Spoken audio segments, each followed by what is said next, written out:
आवाज मानदेशाचा।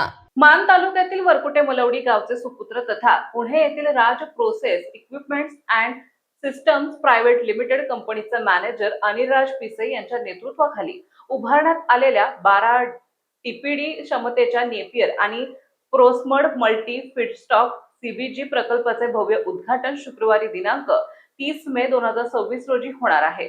राज क्लीन एनर्जीच्या वतीने उभारण्यात आलेल्या या महत्त्वाकांक्षी प्रकल्पाचे उद्घाटन भारत सरकारचे रस्ते वाहतूक आणि महामार्ग मंत्री माननीय नितीन गडकरी यांच्या हस्ते होणार असून हा प्रकल्प स्वच्छ आणि हरित ऊर्जा निर्मितीच्या दिशेने मोठे पाऊल मानला जात आहे।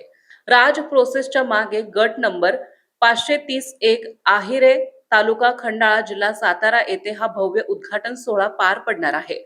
कृषी अवशेष नेपियर गवत आणि प्रेसमडच्या माध्यमातून तयार होणारा हा सीबीजी प्रकल्प पर्यावरण संरक्षण, प्रदूषण नियंत्रण आणि पर्यायी इंधन निर्मितीसाठी महत्त्वपूर्ण ठरणार आहे।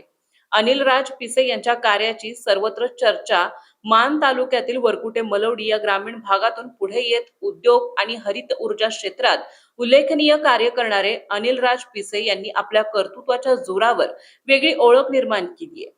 आधुनिक तंत्रज्ञान, पर्यावरण पूरक दृष्टिकोन आणि ग्रामीण विकासाचा विचार यांची सांगड घालत त्यांनी राज क्लीन एनर्जीच्या माध्यमातून स्वच्छ भारत आणि शाश्वत विकासाच्या संकल्पनेला बळ दिले आहे। त्यांच्या या यशामुळे मान तालुक्यासह वरकुटे मलवडी गावच्या शिरपेचात मानाचा तुरा रोवला गेला असून परिसरातून त्यांच्यावर अभिनंदनाचा वर्षाव होत आहे। ग्रामीण मातीतून उभा राहिलेला हा तरुण आज हरित ऊर्जा क्षेत्रात राज्यभरात प्रेरणादायी ठरत आहे। मान चौफेर न्यूज साठी संपादक बापूसाहेब मिसाळ, वरकुटे मलवडी। आपल्या जिल्ह्यातील तालुक्यातील लेटेस्ट बातम्या पाहण्यासाठी आजच मान चौफेर न्यूज चॅनलला YouTube वर सबस्क्राइब करा आणि बेल आयकॉन प्रेस करा।